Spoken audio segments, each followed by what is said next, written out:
का उत्पात था, बोलबाला था। और जब राजा भया तो जग जगयादी बंद करा दिया। तो प्रजा के ऋषियों के तरफ तक दोनों तरफ से संकट पड़ गया। फिर उसी शरीर को वही ऋषि ने मंथन किए, क्योंकि अंग राजा के वंश में एक एक से प्रतापी राजा, एक एक से भगवान के परम भक्त हो गए थे। इसीलिए इस वंश का उच्छेदन नहीं होनी चाहिए, ये वंश चलता रहे। तो यहाँ शरीर मंथन का मतलब मंत्र द्वारा, मंत्र मंथन, मंत्र पढ़ करके। तो उनके शरीर से एक काला कलूटा पुरुष निकला, छोटा सा बौना। बोला किम करो मैं क्या करूं? ऋषियों ने बोला निषिद्ध, बैठ जा। वही निषाद हुए, जंगल में रहने वाले निषाद जाति। तो पृथ्वी महाराज के बाह को फिर मथा गया सौर्य। देन राजा के शरीर को मथा गया। तो एक पुरुष और एक स्त्री प्रकट भई। पृथु उनका नाम भया और उनकी शक्ति अर्ची देवी। ये भगवान के आवेशा अवतार है। 24 अवतार में पृथु महाराज जी भी हैं। आवेशा अवतार उसको कहते हैं कोई बहुत उत्कृष्ट जीव के अंदर भगवान अपने एक शक्ति का संचार कर देते हैं, जैसे पालन शक्ति, व्यास जी में ज्ञान शक्ति। तो इस तरफ पृथु महाराज भगवान के अवतार कहलाए। और उनकी ही पत्नी अर्ची देवी लक्ष्मी जी ही उनकी पत्नी बन के आई अर्ची जी।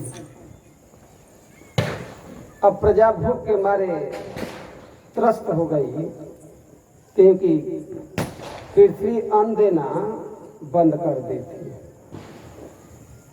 तो सारी प्रजा राजा के शरण ली, क्योंकि राजा होते ही हैं प्रजा के रक्षा के लिए, प्रजा पालन के लिए। तो पृथ्वी महाराज विचार किए कि ये पृथ्वी अन्न क्यों नहीं दे रही है। तो उन्होंने धनुष बाण लेकर के पृथ्वी को मारने के लिए चले। तो पृथ्वी माता गौ का रूप धारण की, गौ, और भागने लग गई। पृथ्वी महाराज पीछा किए मारने के लिए। जिधर पृथ्वी माता भाग के जावे गौ के रूप में, उधर पृथ्वी महाराज धनुष बाण लेकर के पीछा कर रहे थे। समझ गई इनसे पार पाना मेरे बस की बात नहीं है, ये तो मेरे को मार डालेंगे। बोले राजन, आप मेरा वध क्यों करना चाहते हैं? पृथ्वी महाराज बोले तुम घास तो खाती हो लेकिन दूध नहीं देती हो, तो मैं तेरा वध करूंगा। पृथ्वी माता बोली कि आप मेरा वध कर देंगे तो प्रजा कहाँ रहेगी? पृथ्वी महाराज बोले मैं जोग बल से प्रजा को धारण करूंगा। तो पृथ्वी माता बोली कि राजन देखो, जितने भी औषधियां थे ना मेरे पेट में रहते रहते सब जीर्ण शीर्ण हो गई है। औषधि का मतलब गेहूं, धान, जौ, ये सब औषधि। क्योंकि ऐसी जोग राजा थे नहीं, सब लुटेरे थे, अधार्मिक थे, इसीलिए मैं अन्न देना बंद कर दी थी। इसका मतलब राजा अगर धार्मिक हो तो राज्य में प्रचुर मात्रा में अन्न, प्रचुर मात्रा में बारिश होगी।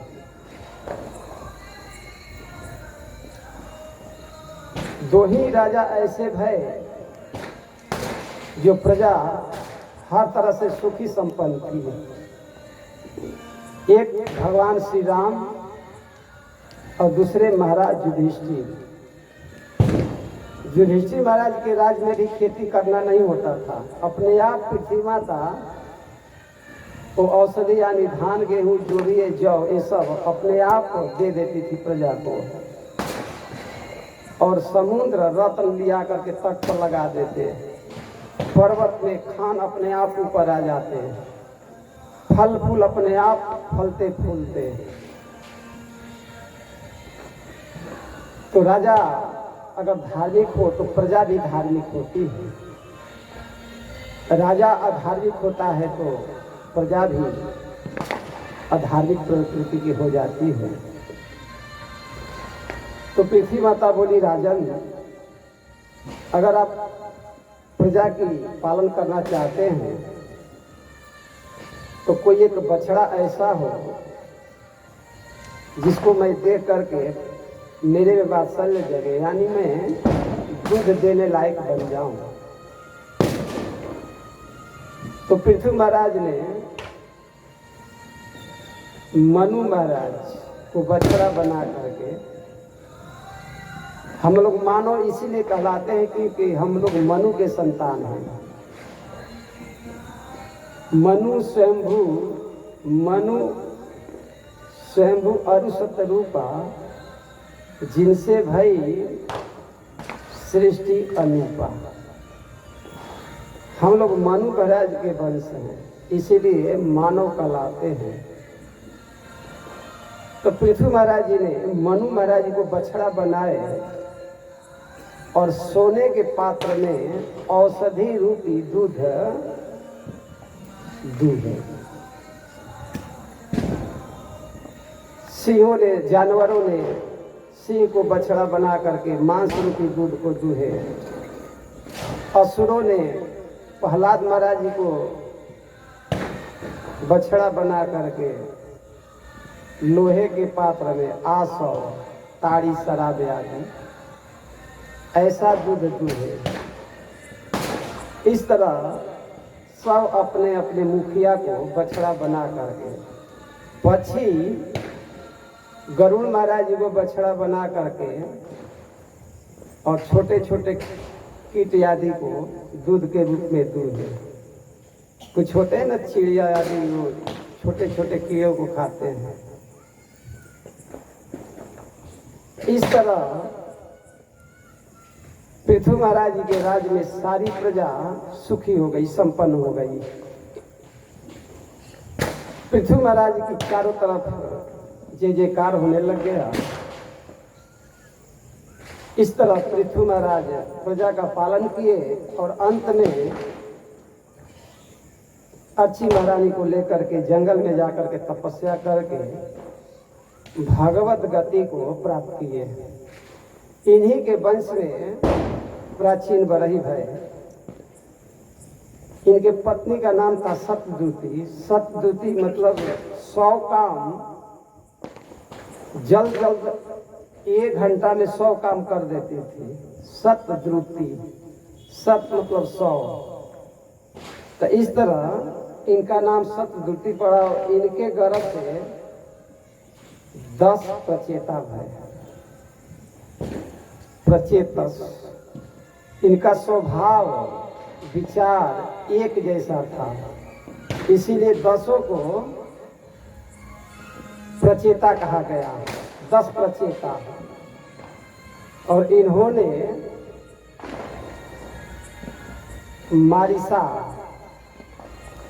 मारिसा से ये शादी किए।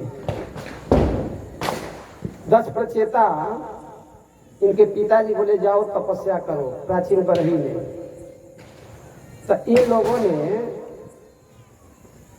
तपस्या किए। पहले के लोग होते थे, पहले तपस्या करते थे, उसके बाद गृहस्थी में जाते थे।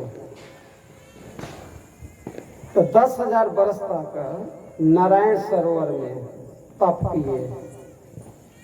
और इन लोगों को रास्ते में ही भगवान शंकर मिले थे। और इन लोगों को रुद्र गीत का उपदेश दिए। रुद्र गीत मतलब भगवान के उसमें ध्यान का वर्णन किया गया है। तो इस तरह ये लोग 10,000 वर्ष तक समुद्र में खड़ा रह करके तप किए।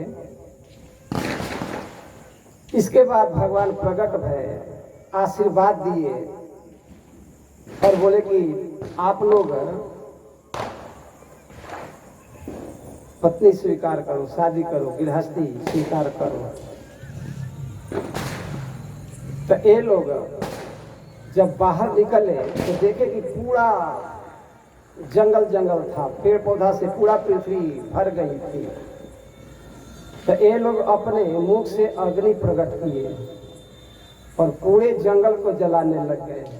तो श्री ब्रह्मा जी आए, बोले प्रचेताओं, ये पेड़ पौधे मानव के लिए भगवान ने बनाए हैं, इसीलिए तुम लोगों को इन वृक्षों को नहीं जलानी चाहिए।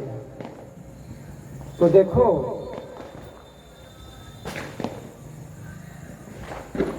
इन लोगों की एक पुत्री है मारिसा, उसे तुम लोग शादी करो। कंडू एक ऋषि भय, ये तपस्या कर रहे थे। तो इनकी तपस्या में विघ्न डालने के लिए इंद्र महाराज अप्सरा को भेजे। इंद्र महाराज को हमेशा अपने कुर्सी की चिंता रहती है। कोई भी तप करने जाता है तो इंद्र महाराज कोई अप्सरा को भेज देते हैं, जाओ विघ्न डालो। तो ये भी इसको भेज दिए और उसी के मोह में फंस गए। जब इनको ज्ञान भया तो उसका परित्याग कर दिए। तो और पुराण में वर्णन है कि ये जब स्वर्ग को जा रही थी तो इसके शरीर से पसीना निकला। तो उस पसीनों को वृक्षों ने इकट्ठा किया और उसे एक बालिका प्रकट भई, मारिसा। तो वही वृक्षों ने उस मारिसा नाम के लड़के को प्रचेताओं को दिए। तो 10 प्रचेता से दक्ष प्रजापति है चाचुष मनवंतर में। पहले दक्ष प्रजापति ब्रह्मा जी के पुत्र थे। और जब इनको बकरा का मुंह मिल गया था तो ये सभा में जाते थे तो इनको अच्छा नहीं लगता था, बड़ा संकोच होता था। तो इसीलिए उस शरीर का त्याग कर दिए। और फिर चाचुष मनवंतर में मारिसा के गर्भ से फिर ये जन्म लिए, प्रचेता के पुत्र है। तो फिर ब्रह्मा जी इनके दक्षता को देकर के इनका नाम ही फिर दक्ष पड़ा। तो इन्होंने अनसिकी से शादी की और 10,000 पुत्र उत्पन्न किए। सबलास्व जिनका नाम था।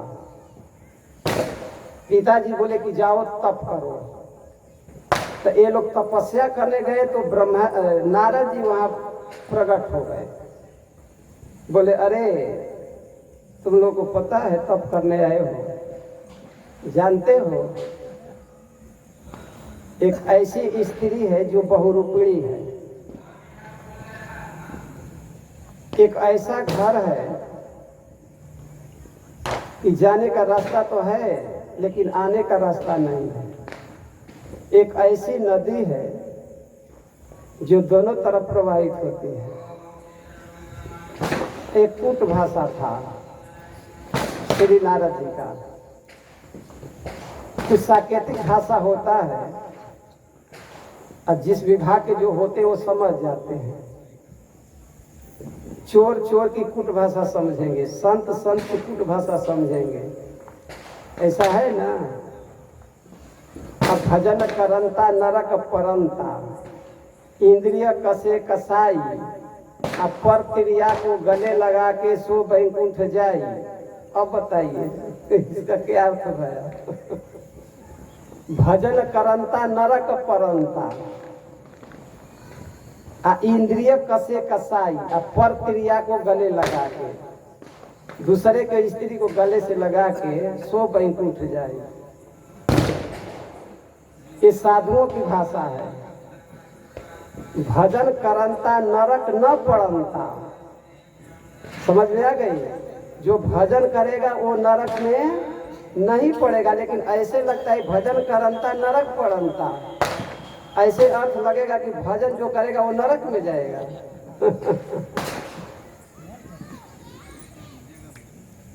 लेकिन इसका ये अर्थ नहीं भैया, भजन करंता नरक न पड़ंता, वो नरक में नहीं जाएगा, ये अर्थ है। या इंद्रिय कसे कसाई, जो अपने इंद्रियों को बस में करेगा, कसेगा, वही भगवान को प्राप्त करेगा। और पर क्रिया को गले लगा के, क्रिया मतलब स्त्री, सो बैकुंठ जाए। पर क्रिया ये तुलसी जी तुलसी जी भगवान की क्रिया है ना। और भक्त लोग तुलसी की माला गले में धारण करते हैं कि नहीं करते हैं? पर क्रिया को गले लगा के सो बैकुंठ जाए। तो ये साधुओं की कुट भाषा है।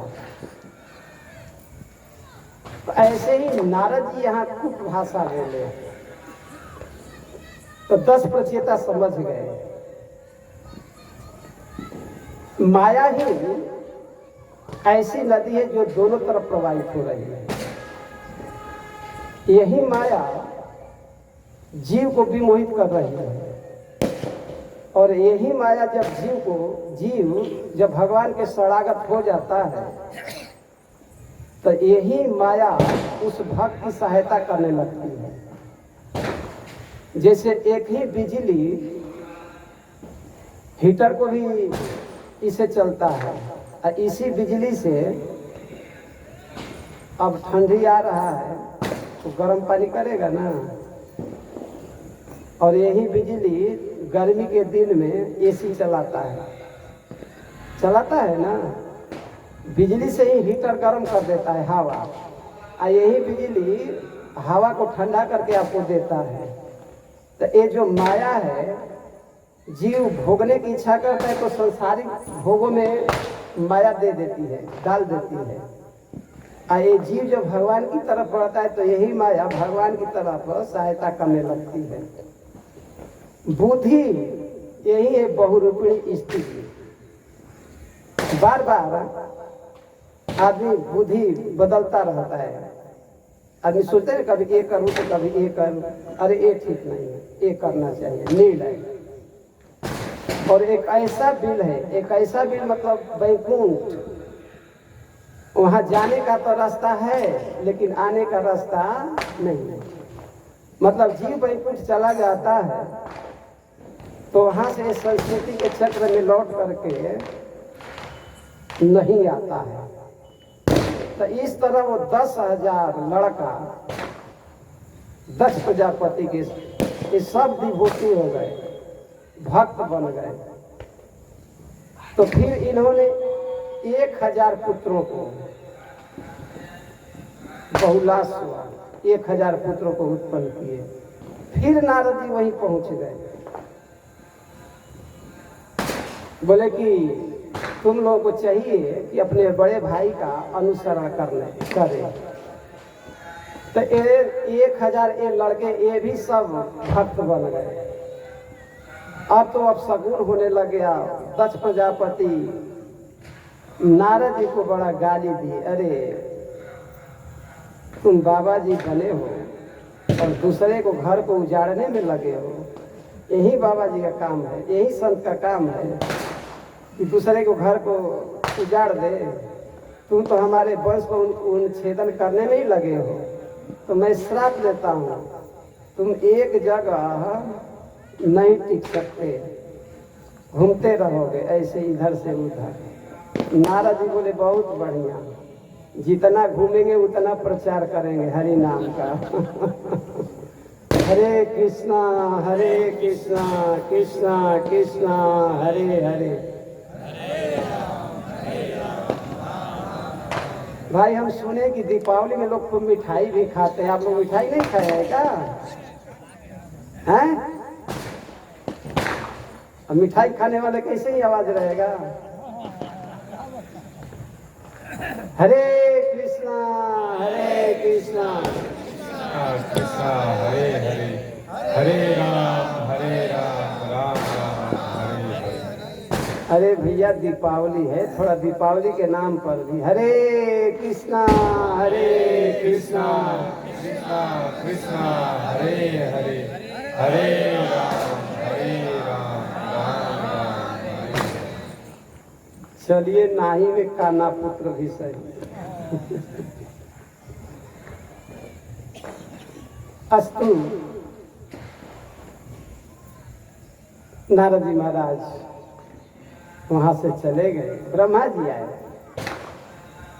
बोले कोई बात नहीं, अब तुम लड़कियों को उत्पन्न करो, लड़की को उत्पन्न करो। तो इन्होंने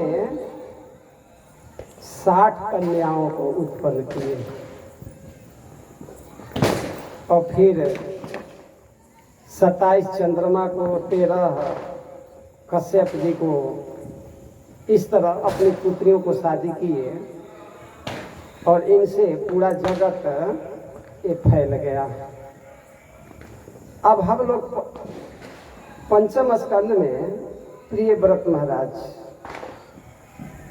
मनु महाराज के 2 पुत्र हैं, प्रियव्रत और उत्तानपाद। आकृति, देवहूति और प्रसूति 3 कन्याएं भाई थी। तो प्रियव्रत महाराज एक्चुअली बड़े लड़के हैं मनु महाराज जी के, लेकिन लंबे समय तक गुरुकुल में रह गए। अब नारद जी से संन्यास दीक्षा लेने के लिए प्रस्तुत थे, विरक्त दीक्षा। तो मनु महाराज जी ने ब्रह्मा जी अपने पिताजी के पास गए, बोले पिताजी आप कहते हैं कि सृष्टि का विस्तार करिए और आपका नाती देखिए ये सन्यासी होने जा रहे हैं, ब्रह्मचारी बनेंगे, तो फिर कैसे सृष्टि का विस्तार होगा? तब श्री ब्रह्मा जी महाराज हंस पर चढ़ करके तो वहां आए। तो नारद जी अपने पिताजी को देख करके तुरंत उठ करके खड़ा हो गए, चरणों में प्रणाम किए।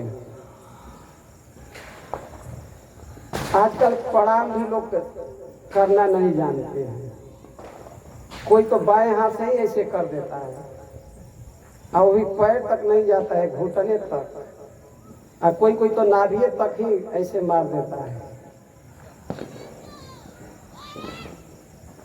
कहा गया कि एक हाथ से प्रणाम करने पर आपका सुकृत नष्ट हो जाता है, तो एक हाथ से प्रणाम नहीं करनी चाहिए। विधि ये है कि बायां हाथ से बायां चरण और दायां हाथ से दायां चरण पकड़ करके, अगर लड़का है तो पिताजी के चरणों में सिर रख करके प्रणाम करे, अपना सिर चरणों में रख दे और बाएं हाथ से बायां चरण और दाएं हाथ से दायां चरण पकड़ करके प्रणाम करें। ये हमारा सनातन धर्म है। तो आजकल वो ऐसे भी प्रणाम करते, ये भी बहुत बड़ी बात है। लेकिन वास्तव में ये विधि नहीं है। प्रणाम करना चाहिए तो अच्छे तरीके से। अब जा रहे हरे कृष्ण प्रभु, ये कोई प्रणाम है? प्रणाम हाथ जोड़ के करिए, हरे कृष्ण, चाहे जो भी अपनी भाषा में जिसको करना है। ये तो भक्त लोगों के लिए कहा जा रहा है कि हाथ जोड़ करके हरे कृष्ण होनी चाहिए, कायदा के साथ, शिष्टाचार के साथ। तो इस तरह इन्होंने अपने पिताजी को प्रणाम किए। तो ब्रह्मा जी बोले, देखो बेटा, जो भगवान की भक्ति करता है तो उसका गृहस्थी जीवन सफल हो जाता है। माया उसका कुछ नहीं बिगाड़ती है। तो इसीलिए तुम गृहस्थी स्वीकार करो और प्रजा का पालन करो और बाद में आत्म कल्याण के लिए तुम संन्यास ले लेना। तो इन्होंने पिताजी के वचन को माने और विश्वकर्मा की पुत्री से इन्होंने शादी की। तो इनके पुत्र एक भय आग्निद। आग्निद ने तपस्या किए तो ब्रह्मा जी ने इनके सामने पूर्वचीति नाम के अप्सरा, अपने सभा के अप्सरा पूर्वचीति को इनके आश्रम पर भेज दिए। एक कंदुक, कंदुक मतलब गेंद, ये खेल रही थी, उछाल रही थी। गेंद कभी इधर जावे कभी उधर जावे। आप कुर्सी पर बैठ जाइए और कुर्सी है ना कि नहीं है? लगा देना चाहिए, नहीं? शोभा के लिए कुर्सी रखे हैं, पीछे लगा देनी चाहिए। वृद्ध आकर बहुत लोग बैठे हैं। हरे कृष्णा कृष्णा कृष्णा हरे हरे, हरे राम राम राम हरे हरे। ते पूर्वचीति अप्सरा को नेत्र खोल के देखे, पास में कंदुक खेल रही थी तो बड़ा स्त्री को प्रसन्न करने वाले ऐसे ऐसे शब्द बोले हैं और पूर्वचीति से ये विवाह किए। तो इनसे नाभि भय, नाभि राजा, और इनकी पत्नी का नाम था मेरी। इन दोनों के माध्यम से ऋषभ देव भगवान भय। ऋषभ का मतलब श्रेष्ठ होता है। ऋषभ देव ये भगवान के अवतार हैं। तो इन्होंने 100 पुत्र उत्पन्न किए। 100 पुत्र उत्पन्न किए। कहते नायम देहो दे भाजाम निर्लोके कष्टान कामान हरते बीर भुजाम दे तपो दिव्य पुत्र का जैन सतम सुतेत सुधेत अस्वाद ब्रह्म सौख्य तवंतम। अपने पुत्रों को उपदेश दे रहे हैं। कौन? ऋषभ देव जी महाराज। कल की नाहम देह दे भजाम निर्लोके कष्टान कामान। पुत्रों, ये देह जो है ना, सुअर कुकर जैसे भोग भोगने के लिए नहीं है। सुकर कुकर करत है विष विष आके भोग, तुलसी बिथा न खोइए यह तन भजवे जोग। सुकर कुकर करत है, सुकर सुअर, कुकर मतलब कुत्ता, विष विषया के भोग, ये विषयों का भोग करते हैं। तो कहते हैं तुलसीदास जी में तुलसी बिथा न खोइए। ये जो नर है, मानव शरीर मिला है ना, इसको केवल विषय भोगने में मत गंवा दो, भगवान की भक्ति कर लो। यही बात ऋषभ देव भगवान अपने पुत्रों को समझा रहे हैं। लगता है तुलसीदास जी महाराज बिल्कुल इसकी अपने शब्दों में व्याख्या करते हैं। तो ये कहते हैं कि जो भोग है सुअर कुत्तर जैसा, ये मानव शरीर के लिए पा करके मानव शरीर और किसी केवल उसी में अपने जीवन को समाप्त कर देना, ये बुद्धिमानी नहीं है। तो मान लीजिए पुत्र लोग कहे तो हम लोग क्या करें? तो कहते तपो दिव्य पुत्र का, हे पुत्रो तप करो, तपस्या। आज ध्यान का एक क्या बोलते हैं, ध्यान भी लोग लगवाते हैं। हम तो सुने हैं कैसे ध्यान लगवाते हैं। सुना जाता है घर में अंधेरा रहता है, एक दीप लाइट कुछ जलता है और कहते हैं सावधान हो जाओ, आंख मूंद लो, ध्यान में चले जाओ। तब वो ध्यान कर रहे हैं कि सो रहे हैं कि दिन भर जो मन में देखे हैं सोचे हैं उसका चिंतन कर रहे हैं। वास्तव में आज ध्यान का युग नहीं है, तपस्या भी नहीं हो सकता है। तो आज का तप यही है कि सुबह उठ करके प्रभु के गुण को गाया जाए। वास्तव में ये भी एक तप है कलयुग का। कमर में मान लो दर्द है, फिर भी जो कथा के प्रेमी है वो सो रहे हैं बैठ करके। सब लोग देखिए रहे ना, पटाखा आदि फोड़ रहे हैं। हो सकता है कोई क्लब में गया हो सकता है कोई सिनेमा घर में आज गया हो सकता हो वैसे होंगे तो अपना वो भी करते हो। और इसी में बड़भागी जीव हैं कि बैठ करके कथा सुन रहे हैं। कितने बड़भागी जीव हैं कि ब्रज में जा करके ब्रजमंडल परिक्रमा कर रहे हैं, हरि के गुणों को गा रहे हैं। तो सबका तो रात बीतिए रहा है, लेकिन एक बड़भागी जीव का रात भगवान से संबंधित बीत रहा है और एक का रात दूसरे विषय भोग वार्ता में बीत रहा है। तो वास्तव में आज का तप यही है कि सुबह जग करके भगवान का स्मरण किया जाए, नाम का कीर्तन किया जाए, उनकी कथा सुनी जाए। यही आज के कलयुग के तप है। तो कहते हैं तपो दिव्यम पुत्र का जे न सत्वम।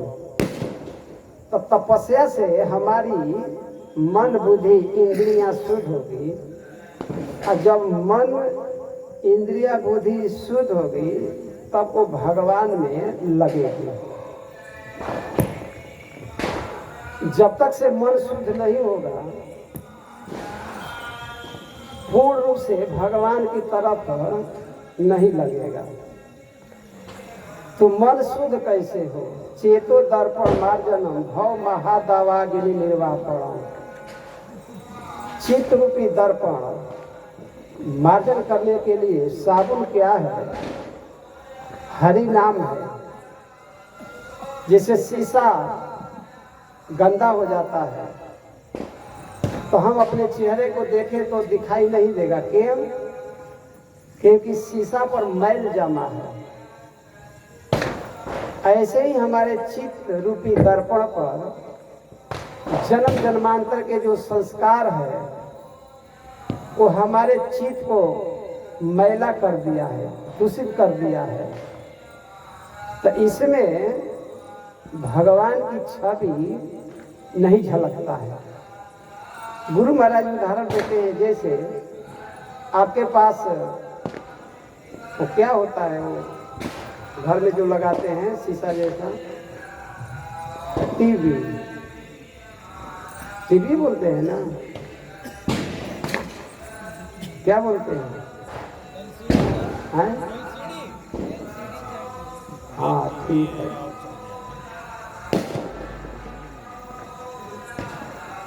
तो जिसका वो बढ़िया रहता है, और मान लीजिए वो दृश्य दिल्ली में रिले किया जा रहा है और आपका LCD को भी जो भी हो ठीक है, तो उसमें वो दृश्य दिखाई देता है ना। और जिसका खराब रहता है वो झिलमिल झिलमिल करता है। हम लोग बचपन में अगर 2 कोस भी दूर टीवी आ जाता था ना तो हम लोग रात नहीं देखते थे, चले जाते थे। और कहीं टीवी खराब निकल गया तो झिलमिलाता रहता था, अब शुरू होगा, अब शुरू होगा, अब शुरू होगा।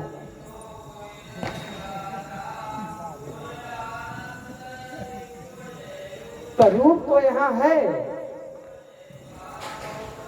रूप तो है, जिसका टीवी सही है उसमें वो रूप आ रहा है, और जिसका टीवी खराब है उसमें वो रूप नहीं आ रहा है।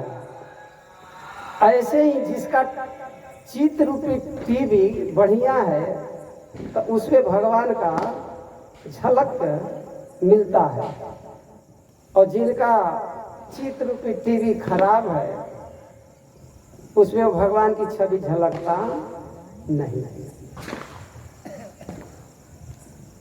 तो चित्त को शुद्ध करने के लिए चेतन महाप्रभु कहते हैं, चेतो दर्पण मार्जन भव महादावा गिनी विवाह परम श्रेय कैरव चंडिका वितरण विद्यावधु जीवन आनंद आवुदि वर्धन पति पदम पूर्णामृता स्वादनम सनम परम पनम परम विजय थे श्री कृष्ण संकीर्तनम।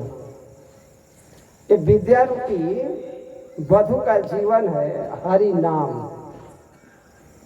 तो जब हम हरि नाम का आश्रय लेंगे, नाम का आश्रय लेंगे, तो हमारे दूषित चित्त को निर्मल कर देगा, और फिर उसमें प्रिया प्रियतम का छवि झलकने लग जाएगा। स्पष्ट ठाकुर जी हमारे हृदय में दिखाई देंगे, दर्शन देंगे। जब वस्त्र गंदा हो जाता है तो 3 चीज की आवश्यकता होती है, साबुन की, जल की और शिला की, पत्थर की। केवल साबुन लगाया जाए, जल ना हो तो वो भी साफ नहीं होगा, और साबुन भी जल भी और ऐसे ना हो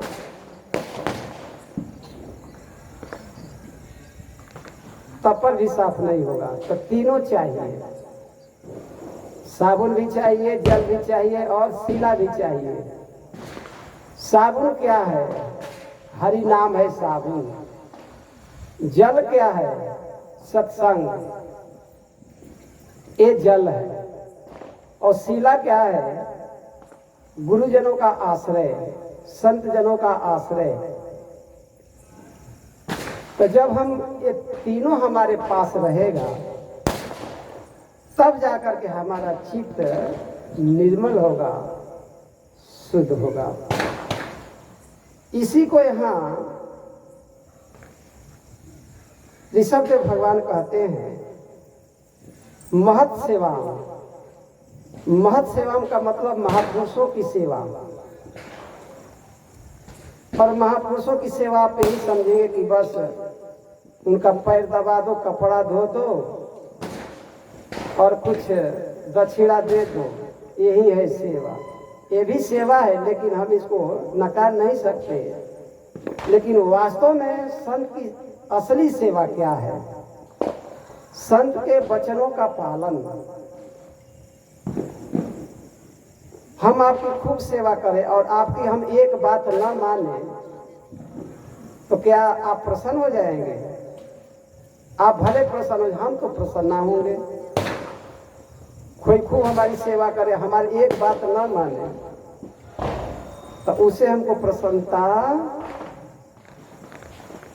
हमको आप कुछ मत दीजिए, केवल हमारी बात मान लीजिए, हम उसी से प्रसन्न हो जाएंगे, आप भी प्रसन्न हो जाएंगे। बेटा आपकी खूब सेवा करे और आप है कि बेटा तुम ये काम करो, बोले नहीं पिताजी हम नहीं करेंगे, तो आप प्रसन्न होंगे? नहीं होंगे। बोले तुम्हारी सेवा अपना रखे रहो, जब हमारी बात नहीं मान रहे हो तो सेवा से हमको कोई मतलब नहीं है। तो एक कहते हैं महत सेवा द्वार माहु मुक्ति तमो द्वारम जोशिताम संगी संगम। संगी संगम, महापुरुषों की जो सेवा है ना, ये क्या है? वैकुंठ खुलने का एक दरवाजा है, यानी इसे जीव का कल्याण होगा। और जो स्त्री संगी का संग करेगा स्त्री संगियों का संग करेगा। स्त्री संगी का मतलब जो रात दिन केवल स्त्री की बात करे, भोग की बात करे, उसको कहते हैं स्त्री संगी संगम। स्त्री संग का गलत शास्त्र नहीं कहता है स्त्री संग मत कर। संग का मतलब स्त्री से बातचीत। स्त्री में जो आसक्त है और केवल स्त्री की चर्चा करता है, ऐसे लोगों का संग नरक का द्वार है। और महापुरुषों का संग ये नरक बंद करने का तरीका है, यानी वैकुंठ का ये मार्ग ले जाएगा महापुरुषों का संग। तो वास्तव में जितना ये जीव का पतन कुसंग से होता है, उतना ये जीव का पतन और चीज से नहीं होता है। भलकर कैसे है, नाथ नरक कर वासा, दुष्ट संग जन दिनो विधाता। भलकर नाथ नरक कर वासा,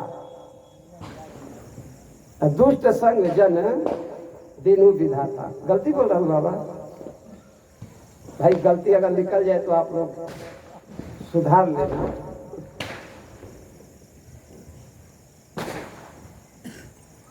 तो यहाँ तो कह रहे हैं कि भले आप नरक में हमारा वास दे देना, बढ़िया है, लेकिन दुष्ट संग जन दिन ही विधाता। दुष्टों का संग हमको आप भूल करके मत देना। वो नरक में रहने वाला व्यक्ति कभी न कभी नरक से निकल जाएगा, लेकिन दुष्टों का संग अगर मिल गया तो सदा के लिए डाल देगा, नरक में डाल देगा। एक संत कहते हैं कि सबसे अच्छा सत्संग क्या है, बढ़िया बेस्ट, बोले दुसंग का त्याग, यही है सत्संग। सत्संग ना मिले बढ़िया है, लेकिन दुसंग नहीं होनी चाहिए। तो जितना जीव का पतन दुसंग से होता है, उतना पतन और किसी दूसरे से नहीं होता है। अब ऋषभ देव भगवान कहते हैं, गुरु न सस्यात् स्वजन न सस्यात्।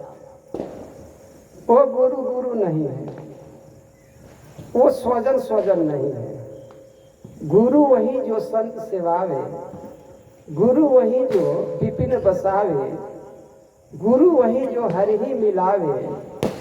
इन करने बिनु गुरु न कहावे। गुरु वही जो संत सेवावे, गुरु वही जो विपिन बसावे, गुरु वही जो हरि ही मिलावे। अगर ऐसा है तो वो गुरु है, ऐसा नहीं है तो वो गुरु नहीं है। अब मूर्खों के लिए भले वो गुरु गुरु हो सकते हैं, लेकिन विद्वानों के लिए वो गुरु नहीं हो सकते। जो गुरु कहे कि भगवान कुछ नहीं है, लक्ष्मी कुछ नहीं है, नारायण कुछ नहीं है, दुर्गा काली गणेश शंकर कुछ नहीं है, मेरा ही फोटो रखो, मेरे को ही भोग लगाओ, मेरे ही आरती करो, मेरा ही लॉकेट गले में डाल करके चलो, हम तुम्हारा कल्याण कर दे, तुमको भजन भी नहीं करना है, सब कुछ हम ही कर देंगे। हरे शीश शोक, हरे शीश धन शोक न हरई, सो गुरु घोर नरक महु पराई। शिशु के धन तो गुरु हरण कर रहे हैं। ए लाओ आश्रम में देखो एसी नहीं है, गर्मी पड़े एसी लगवा दो, ये आश्रम में कभी ये कर दो, लेकिन शिष्य के सो को हरते नहीं है। तो सो गुरु घोर नरक महु पराई। वृंदा बरसाने की घटना है, श्री पाद वल्लभाचार्य महाराज जा रहे थे शिष्यों के साथ, तो देखे बहुत बड़ा अजगर पड़ा है और बहुत सी चींटियां खा रही थी अजगर को। शिष्य लोग बोले गुरुदेव ये देखिए बेचारा अजगर पड़ा है, चींटियां खा रही है। तो श्री वल्लभाचार्य जी महाराज बोले कि देखो ये अगले जन्म के एक गुरु है अजगर जी, आज अपने जितने चींटियां हैं ना इनके सब शिष्य हैं। धन तो अपने शिष्यों के उपभोग मिला है, लेकिन इन लोगों के अज्ञान को अविद्या को नहीं हरे। आज वही ये अजगर बने हैं और इनके शिष्य लोग ये चींटियां बन करके आज इनके मांस को खा रहे हैं।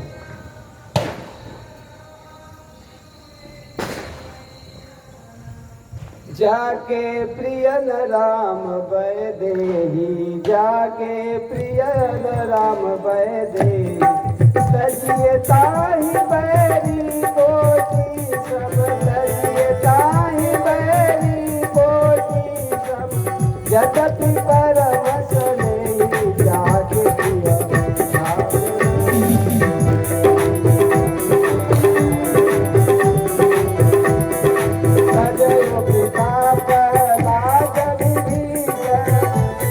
भरत महतारी, सजनो पिता प्रहलाद विभीषण, बंधु भरत महतारी।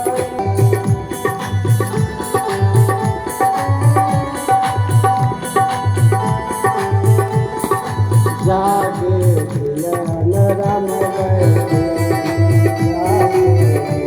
प्रियन राम बैदेही, तजिए तेरी कोटि सब, तजिए ताहि कोटि बैरी सब, यद्यपि परमस नहीं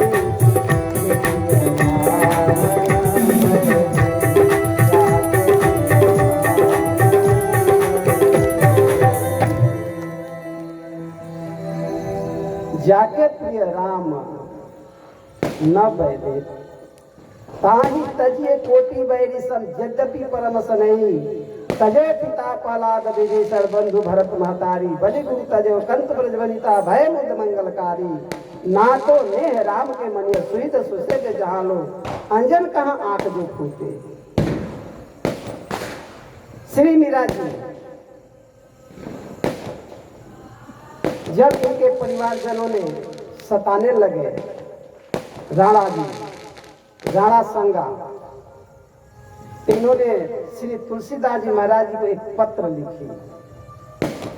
बोले गोसाई ये परिवार वाले घर वाले मेरे को भक्ति में बाधा दे रहे हैं, पीड़ा दे रहे हैं, भक्ति नहीं होने दे रहे हैं।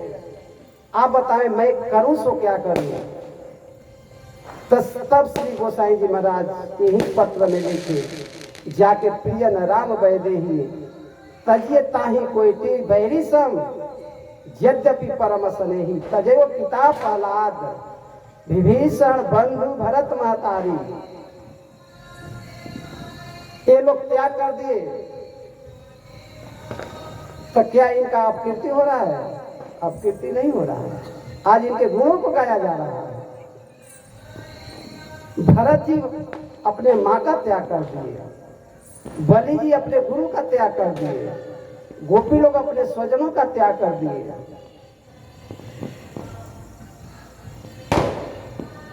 तो भैया जरहम सुख संपत्ति सदना, सुख सुहित मातु पितु भाई, सनमुख होत राम पद, करे न सहज सहाय। घर संपत्ति, भाई बंधु मित्र, ये सब इसी के लिए है, हमारे भक्ति में सहायक बने, हमारे सन्मार्ग पर सहायक बने, भक्ति मार्ग में सहायक बने, भगवत प्राप्ति में सहायक बने। अगर ऐसा नहीं है तो शायद ये बात पचे ना, लेकिन शास्त्र जो कहता है, संत जो कहते हैं वही सही है। इसीलिए कहते हैं गुरु न सत्यात स्वजनों न सस्यात। वो गुरु गुरु नहीं हो सकता, वो स्वजन स्वजन नहीं हो सकता। पिता न सस्यात जननी न सस्यात। वो पिता पिता नहीं है, वो जननी मतलब वो माँ नहीं है। बोले महाराज ऐसे आप क्यों कर रहे हैं? दैवम न तस्याम पतिस न स्याम, वो पति नहीं है। न मोच एत समुपे तो मृत्यु, अपने बंधु को अपने प्रियो को जो मृत्यु के पास से न बचा ले, जन्म मृत्यु जरा व्याधि से न बचा ले, वो गुरु नहीं हो सकता, वो मित्र नहीं हो सकता, वो पिता नहीं हो सकता, वो माँ नहीं हो सकता, वो पति नहीं हो सकता है।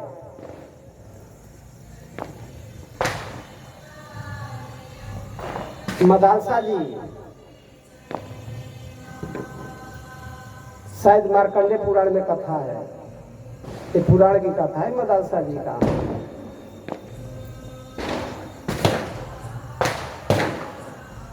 ये अयोध्या के राज रानी है। इनका प्रण था कि जो मेरे गर्भ में बालक आएगा वो दूसरे माँ के गर्भ में नहीं जाएगा।